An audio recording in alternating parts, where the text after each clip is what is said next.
Um, is there any questions on anything so far?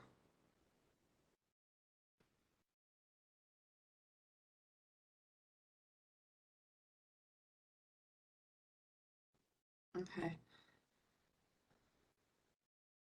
Next Friday, there's an exam over chapters 7, 8, and 9. It sounds like a lot, but it's really only 4 sections. Um, but it's not the easiest material. We did Monday and Wednesday's attendance, but I wanted to go over Fridays just to make sure you understood it. It says to use the derivative to find the vertex, because we found a lot of different ways of finding the vertex. This is a parabola. We know the parabola is going down. So one way of finding the vertex is to take the derivative and set it equal to 0, and that will give you the x value.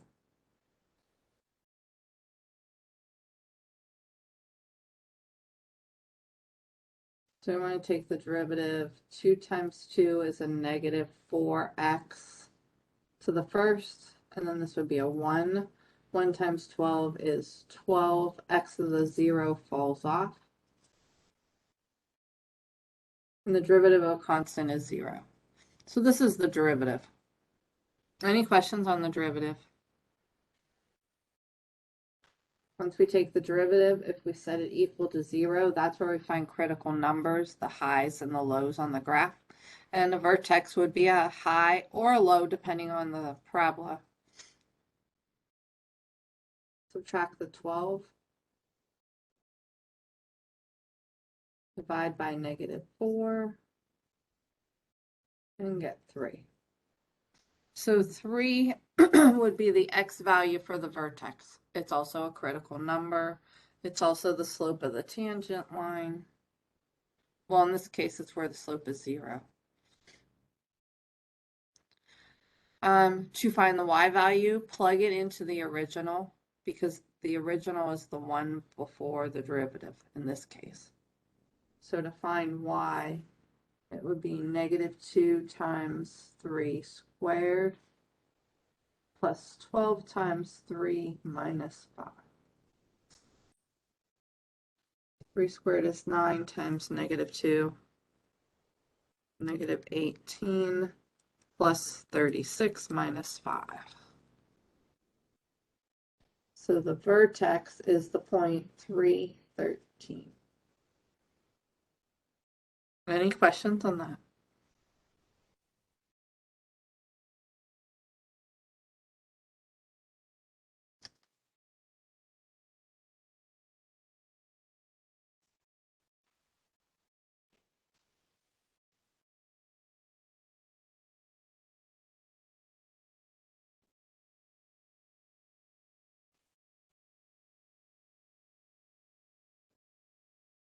Chapter 9. We cover a little bit of 9.1 because in chapter 9.2, it doesn't have the problems with the endpoints for the business ones, and you do need to know about the endpoints for your function. So the first part in chapter 9, steps to find absolute max and min.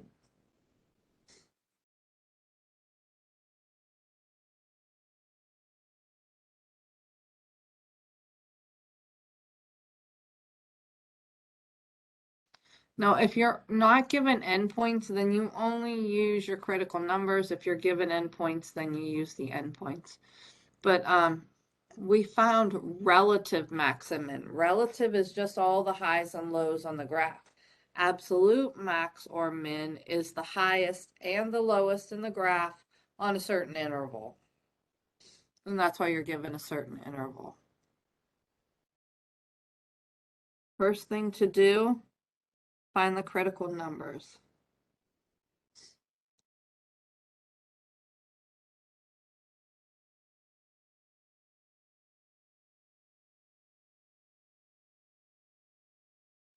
And you only use the critical numbers that are between A and B. And so if there was something that wasn't in A and B, like in this interval, then you wouldn't use it.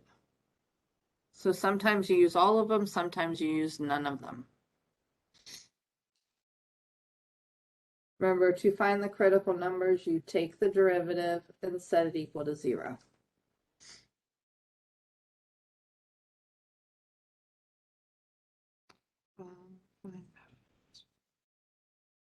Once you have your critical numbers that are on the interval, find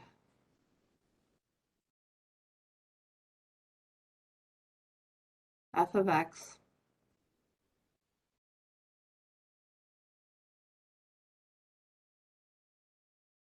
for the critical numbers and endpoints A and B. So the critical numbers in the interval and the two endpoints.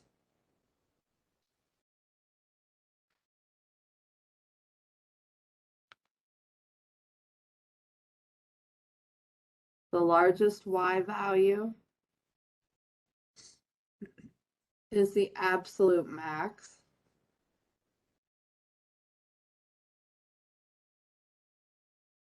Or smallest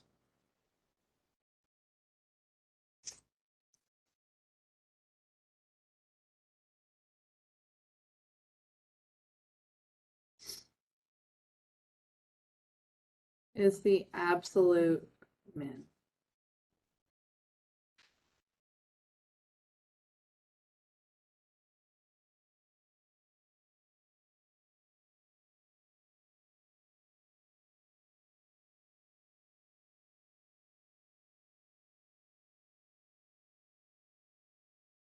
Okay, let's try this one. So if this is our function, excuse me, x cubed minus 3x squared minus 24x plus 5, and the interval is 0 to 6. The square bracket means you're including the 0 and 6. The parenthesis means you're not. And the reason they don't use it here is because if your critical number is your endpoint, they don't want you to repeat it. So it's only the ones in between. So if we have from 0 to 6,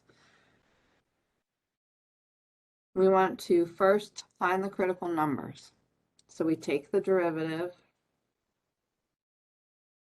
and set it equal to 0.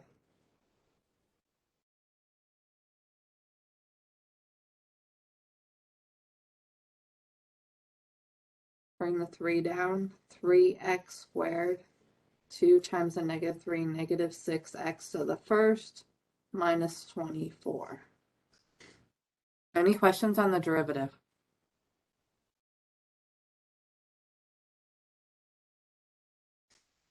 Now, this is factorable. You could also use the quadratic formula, which always works. Completing the square, but I wouldn't complete the square.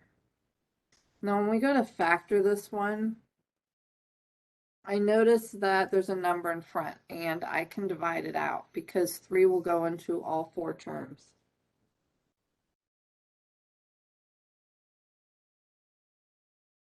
We have x squared minus 2x minus 8 equals 0.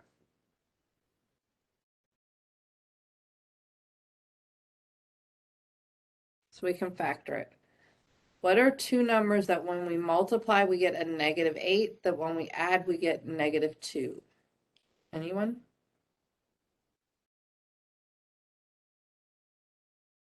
And you could put it in the chat for extra credit.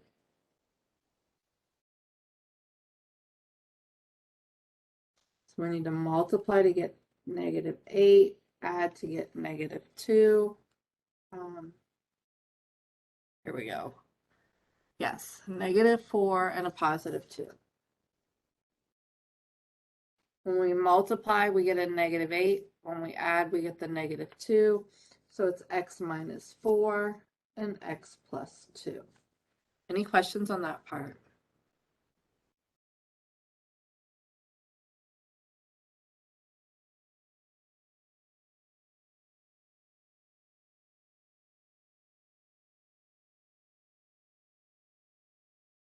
positive.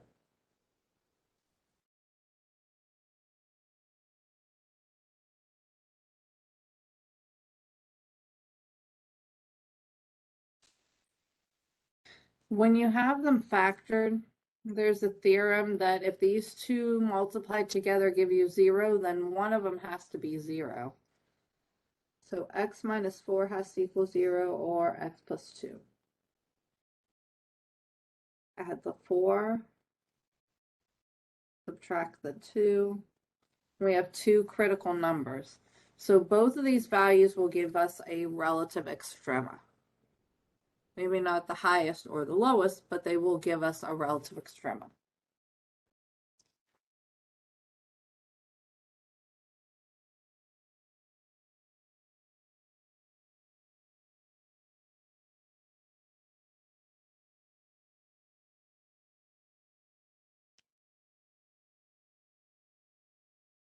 And when you want to find the absolute max or min, and we only want it on this interval, then I usually write a table. And I first put my two endpoints, 0 and 6. Then I look at my critical numbers and I use the ones that are between it. -2 is not between 0 and 6, so we don't use that one, but 4 is. So we want to check 0, 4, and 6. The highest answer over here is the absolute max. The lowest is the absolute min. Any questions on that?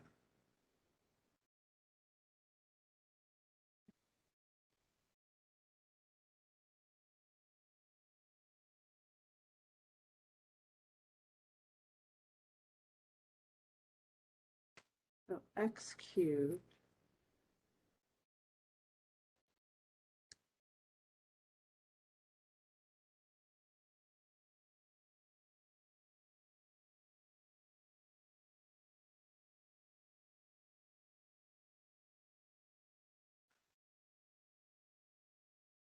now, one way of doing it is under y equals, you could plug your value in. Because what we need to do is plug 0, 4, and 6 in. 0 cubed minus 3 times 0 squared minus 24 times 0 plus 5 equals 0.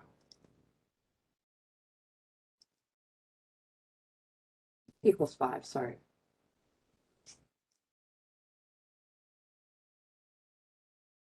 No, if you have a TI-83 or 84, and there's a lot of other calculators that will do this also, but you could put it under y equals, and then you have second and table, and then when you plug in the values, it will put the answers. And we want 0, 4, and 6.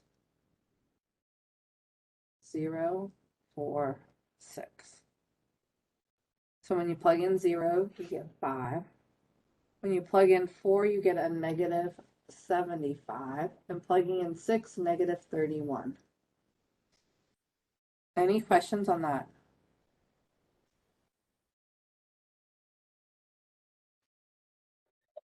Excuse me, could you just explain how you got the 0, 4, and 6 as the numbers on the left-hand column? Yep. So I found my two critical numbers by taking the derivative and setting it equal to 0. Then I looked at my endpoints that were given, and I was given 0 and 6. You only use the critical numbers that fall between it. And so that's why Gotcha. I used the 4, but not the -2. Okay, thank you so much. Now, if none of them fell in there, if they went from 5 to 10, then you wouldn't use either critical number.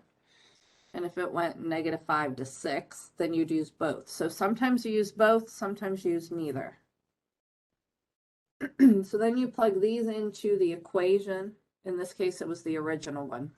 But if you're not sure, because we find a bunch of different equations, it's the one before your derivative. So it's this one.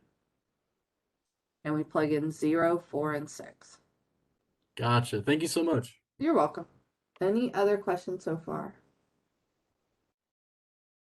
The largest y value is the absolute max, and our largest y was the 5.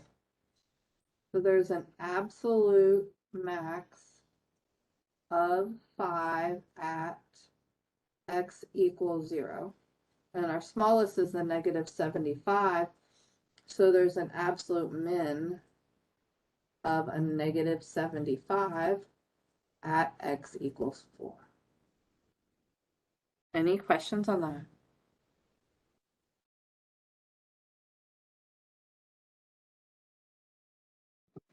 Could you explain what you did on the calculator, like with the second table? Because mine's not popping up like that. Okay. So under y equals, you type in your equation. And I only have this one highlighted, so it's only going to do this one. I have this one, it's a later problem. No, one thing that could happen, if your plots are highlighted, it won't work. Is it allowing you to enter values in the table? When you hit second and table, if it's automatically putting values there, Okay, yeah. you need to go to table set. So second and this one that says table set. And you Okay, I want to see. move the independent over to ask. So if it's automatically putting values in for you, then it looks like this. So you have to, but only for the independent. And then when you go to table, it will let you enter them. 0, 4, and 6. Now, if you don't have the calculator, you Okay, can I still see do it. it. Thank you, I figured it out. Oh, you're welcome. You can still do it by plugging them in. Also on As You Learn, I put a link for this calculator. It's an online link for a Macintosh or a what do I have? A Word document. I think that's what it's Microsoft, that's what it says. 90-day trial. And so you could download it also. Any questions on that? Another, and most calculators, even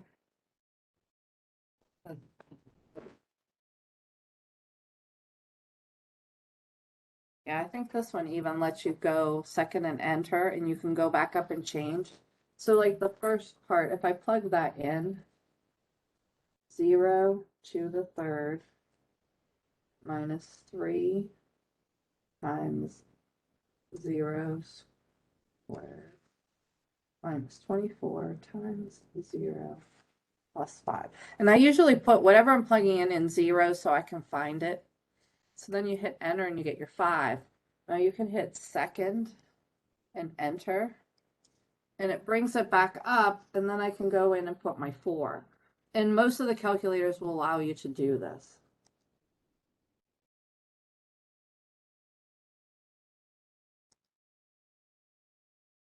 And by having the parentheses, you know which ones you're changing. And this calculator will do the same thing, the enter button's right here, and it'll let you go up and change it. That's also nice. Also, if you hit a wrong button, like a plus instead of a minus, you can just change that part. So that's second and enter.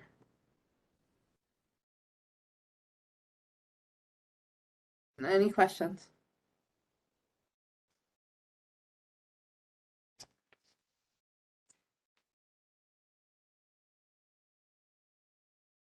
Okay, number 46. And this is on page 591.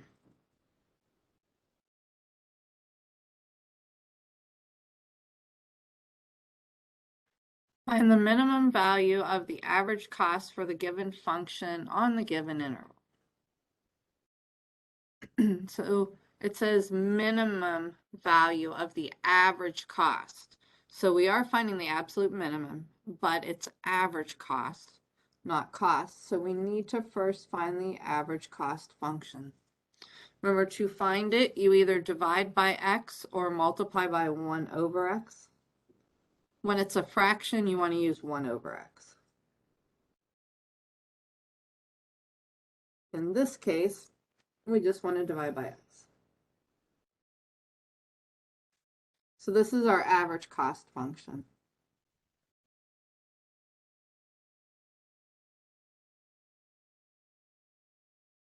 If we want to minimize it, then we need to find the critical numbers. So the first thing we do to find critical numbers, take the derivative, set it equal to 0.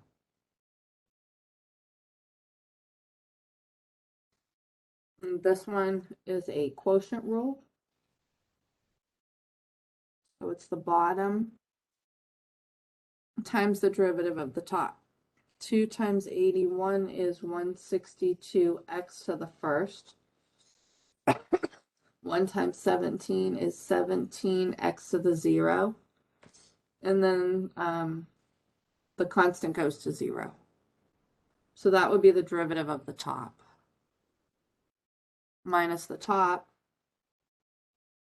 81x squared plus 17x plus 324. Times the derivative of the bottom. What's the derivative of the bottom? Anyone?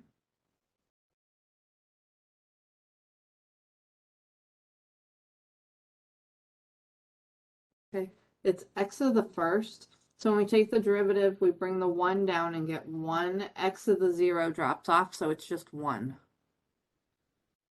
And then it's the bottom squared. But we have the derivative of that a lot, so you want to get comfortable with it. Since we took the derivative, we're going to have to set it equal to 0. So we first want to factor. 162x squared plus 17x.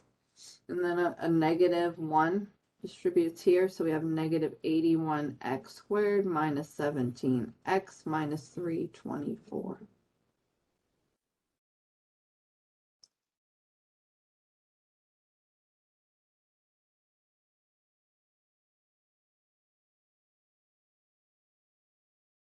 Any questions on that part?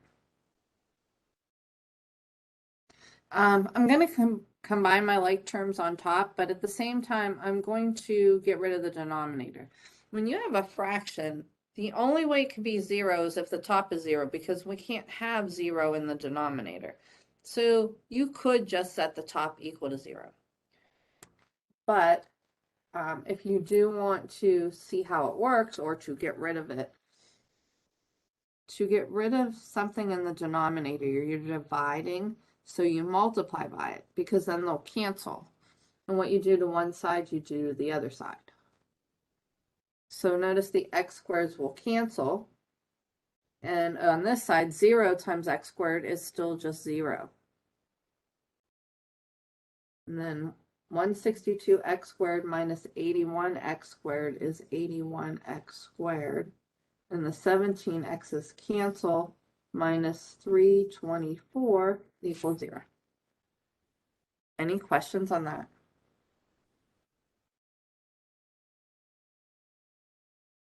Okay. Add the 324 to the other side. And divide by 81.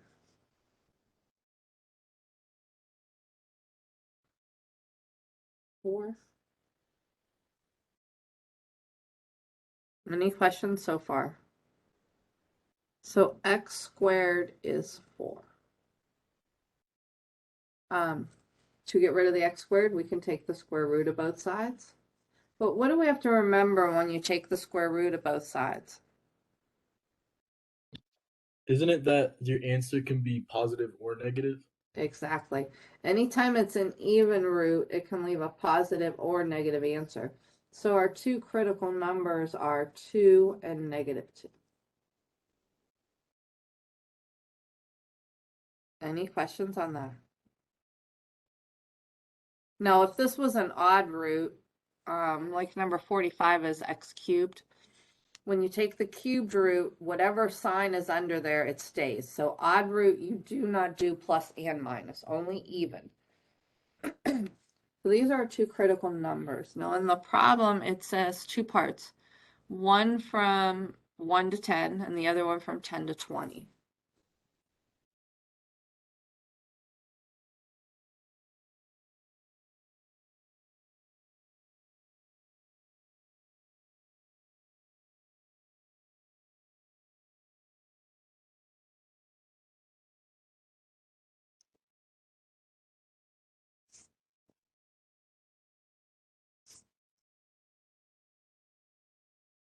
So for the first one, our endpoints are 1 to 10.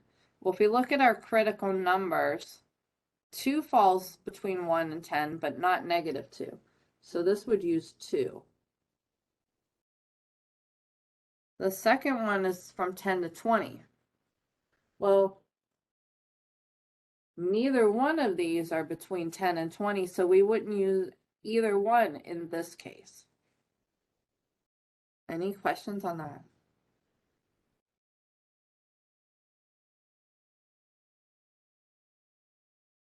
Okay. We're trying to minimize our average cost function. So that's the one we want to plug into. Also, if you look where your derivative started, this is the one we use to take the derivative. This is the one you want to plug into. For the first one, we plug 1, 2, and 10 in. Now, I already typed this in to the y equals.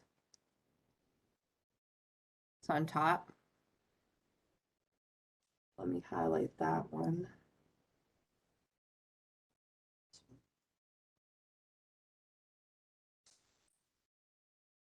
So then I go second in table, and I want 1, 2, and 10.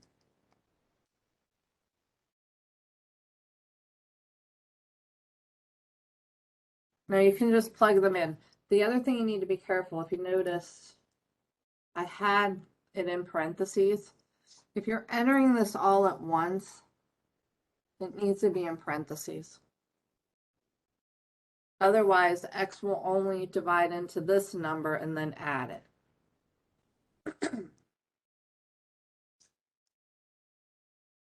Another thing, we have a decimal here, and we're talking about money, so we need 2 decimal places. If we highlight it, if there were more decimal places, it would give you it. So it actually did round right to the 10th. It's what's called a terminating decimal. So the next decimal place would be a 0. But if there was a bigger decimal, it would show it there.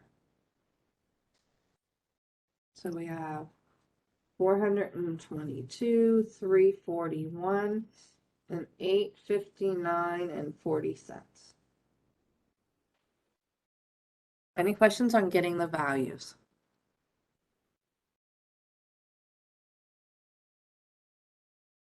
We want minimum average cost. So we want the minimum value, which is this one.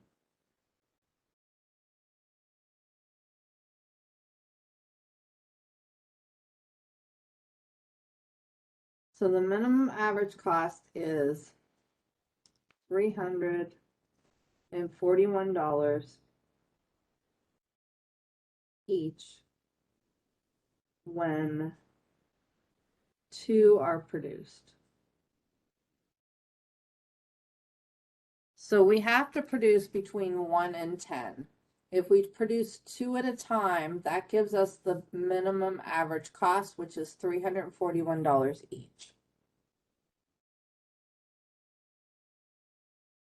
So when creating whatever these are, you want to do 2 at a time. Any questions on that? Now that's only if your limit's between 1 and 10. The second one's different. So is there any questions on the first?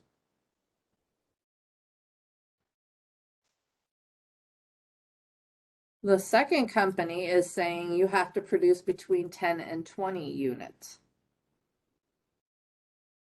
So we couldn't use either critical number, so then 10 we already plugged in. 20.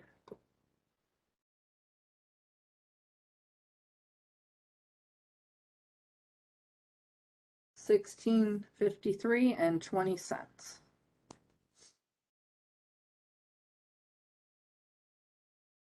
So if the company says you need to distribute or create between 10 and 20, then notice our minimum would be 10.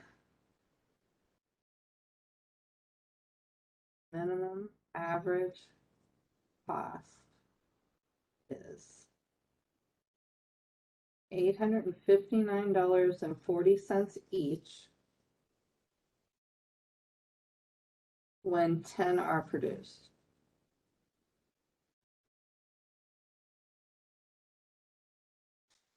Any questions on that?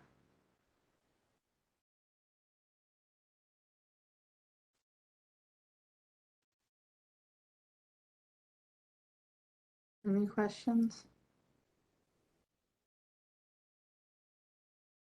Okay. 593.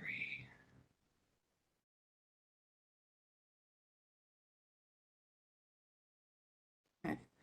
In 9.2, it gives you a little bit more formal writing of it. For the problems that we do, the steps I gave you at the beginning are really enough.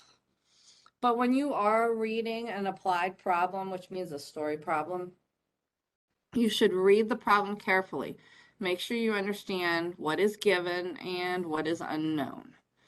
It's like a lot of times when I'm writing them, I write little things so I remember what they are, what X stands for, values. Normally, if I had a paper printed, I would just circle those. So my math lab, you can print my math lab, and then you can circle or highlight them. If not, just write them down. So then you don't have to keep reading it. A lot of times what happens is you finish or you get a number for a problem, like you get 2 and -2, and then you just circle it and you're done. Reread what you need to look for so then you know if you need to go further and how far you need to go. And so that's what it's saying. Read it, make sure you understand what they're asking for. If possible, sketch a graph. A lot of the ones we have, a diagram is not as useful as some of them.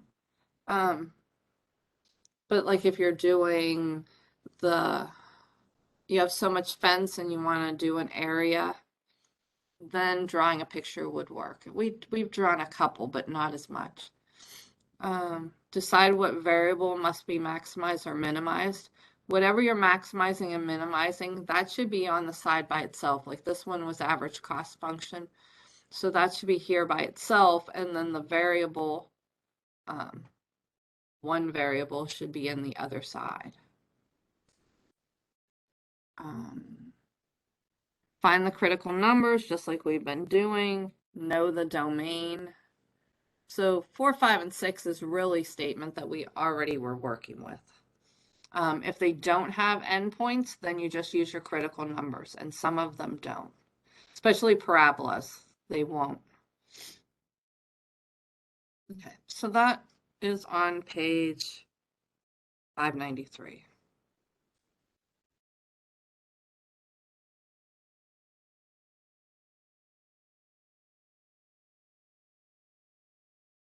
Whoops, did I go too far? 599 now. There we go.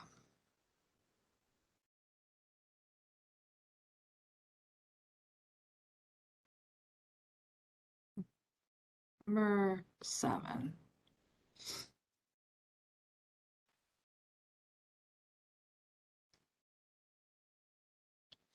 It says, if the price charged for a candy bar is P of X cents,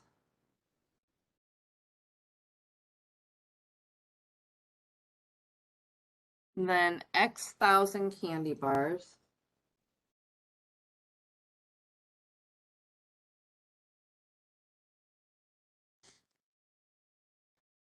will be sold in a certain city where P of X equals 160 minus X over 10. Find an expression for the total revenue from the sale of X thousand candy bars.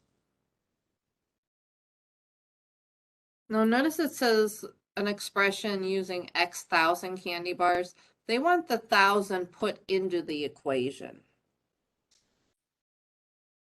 So if we want to find revenue, we know it's price. The other nice thing about putting the 1,000 in, you get rid of this fraction. So our quantity is 1,000x. So they want that 1,000 put in.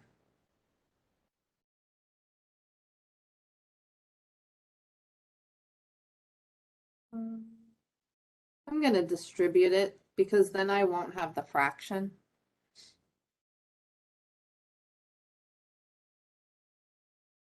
$160,000x minus 100x squared. So this is our revenue equation. It's still in cents because we didn't change the units.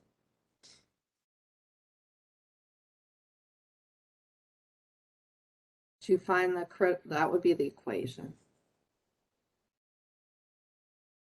So part A just wanted the equation. Find the value of X that leads to the maximum revenue. Well, that means critical number. Find the critical number, take the derivative, and set equal to 0. The derivative of the first term is 160,000 because this would be X to the 0, so it drops off. 2 times a negative 100 is a negative 200 X to the first, and we're setting it equal to 0. So these derivatives, you need to be able to do them quickly or you're not going to finish the test. Even though there's only 6 problems, if you can't do the derivative, you'll never do the applied part of the problem. Bring the 200 over.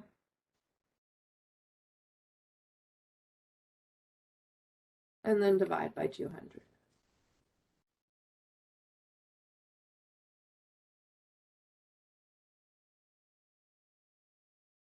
So X is 800.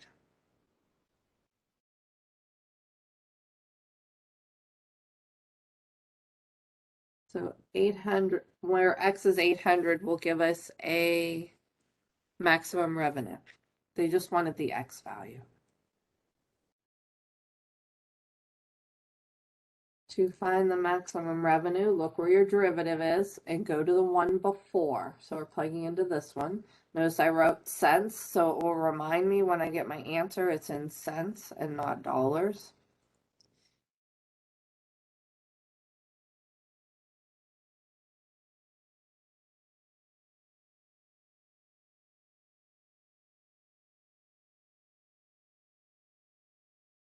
Now we didn't have to check endpoints because they didn't tell us that they have to sell so many candy bars.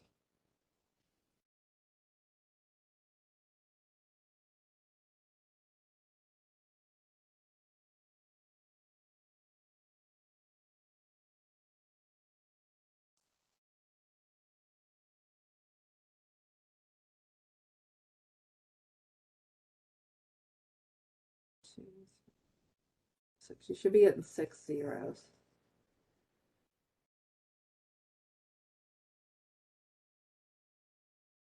Now this is the maximum cents that we'll get. If we divide it by 100, that will be dollars.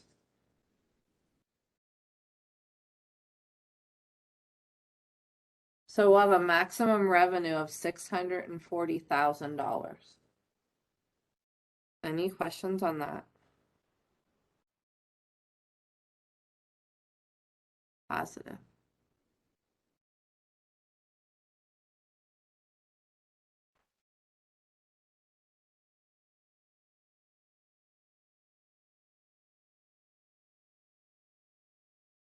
Or 15. There's one at like 15. I think it's on the take home. But it'll say on the outline. A local club is arranging a charter flight to Hawaii. The cost of the trip is $1,600 each for 90 passengers.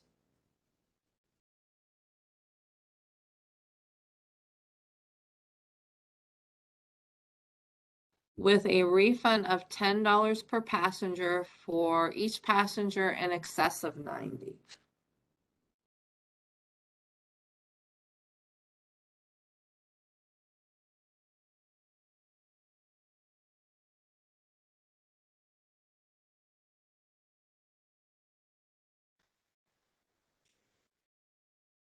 Find the number of passengers that will maximize the revenue received from the flight.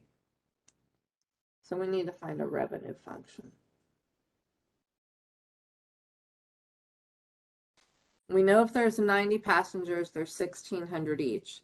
And then for each one over, we take $10 off of that. So if there were 92 passengers, we would take $10 off twice, or $20 off the price.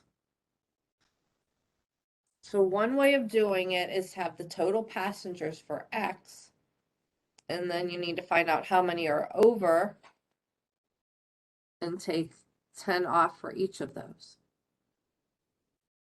Well, we know revenue is price times quantity. Now, there's two different equations you can end up with because it depends on what you have X be. X could be total passengers, or X could be number of passengers over 90. If we set it up this way, these equations are easier than having it be the total. So I recommend anytime you're having one like this, there's another one too on the next page. And I know there's one on my math lab. So for the number of passengers over 90,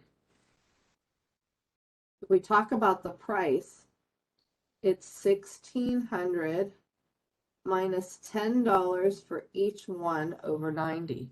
So then instead of having X minus 90 and then timesing it by the 10, we just have to use an X. Because X is the amount over 90. Well, that means our quantity then is 90 plus X, because X is the amount over. We add them together and it'll tell us the total amount of passengers. Any questions on that?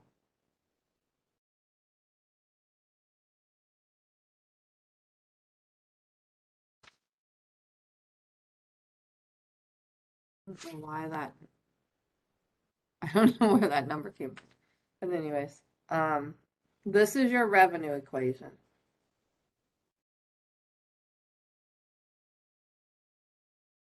To find the critical number, we take the derivative, set equal to 0. Now you could FOIL this first, but those numbers get kind of large. I'm just going to use the product rule. This is the first, and this is the second. First, 1,600 minus 10x times the derivative of the second. This is 0, and this is 1. Plus the second, 90 plus x, times the derivative of the first. This is 0. This is a negative 10.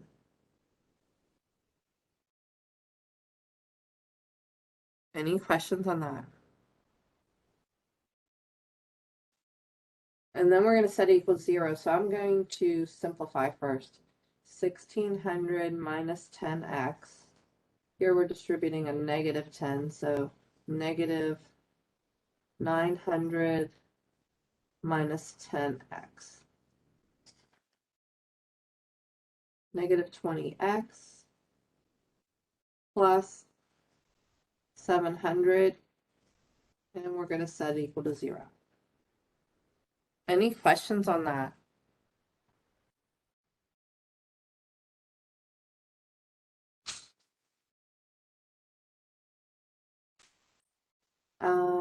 Subtract the 700 to the other side and divide by a negative 20 so that we get 35.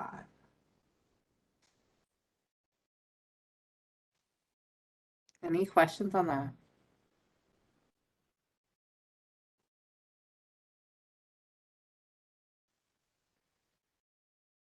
So they wanted the number of passengers that will maximize the profit. X is only the number over 90. So for the total passengers,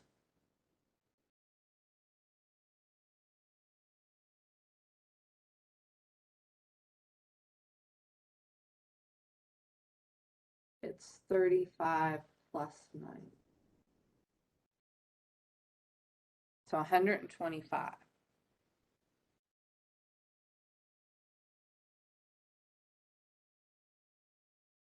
So we need 125 passengers to maximize our revenue.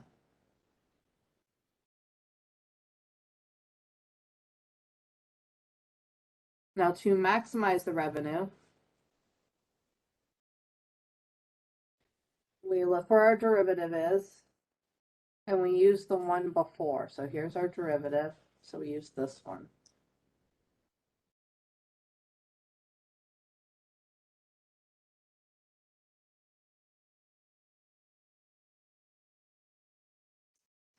Now we should check the endpoint also, because remember, there's 90 passengers.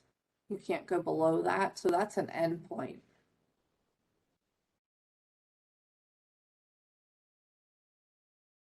When we have 90 passengers, that means X was 0.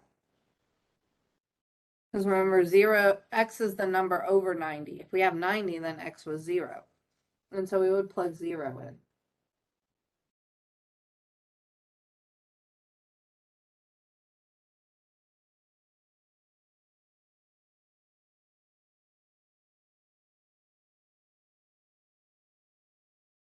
So it'd be 1,600 times 90.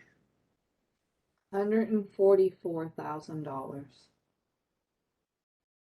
So if we sell them for full price, it's going to cost $144,000 revenue. Well, what if we sell the 125 tickets?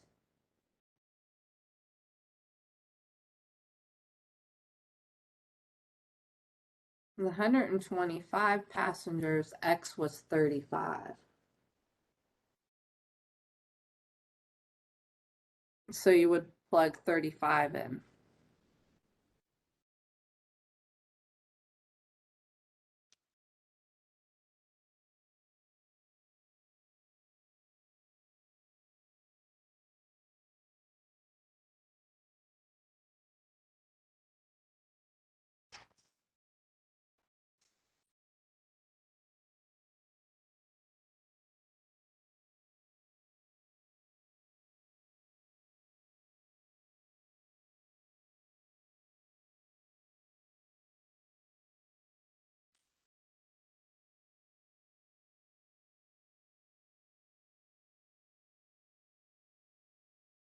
So if we can get 35 more people on the plane or 125 passengers, we'll bring in $156,250 in revenue.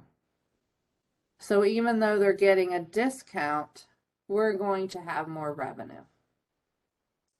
Any questions on that? Positive.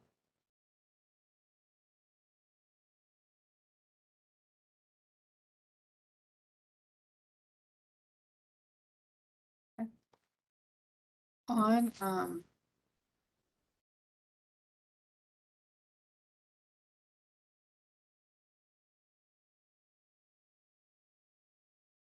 there we go. On as you learn,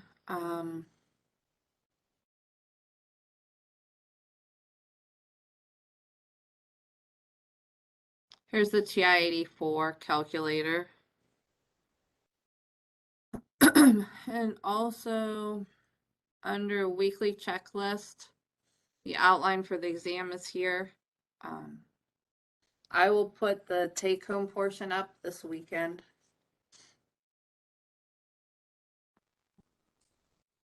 And the attendance, I haven't opened it yet, but it is due by Thursday, so it's due the night before the exam. Simply because it's making sure you understand the cheating policies. But any questions on anything?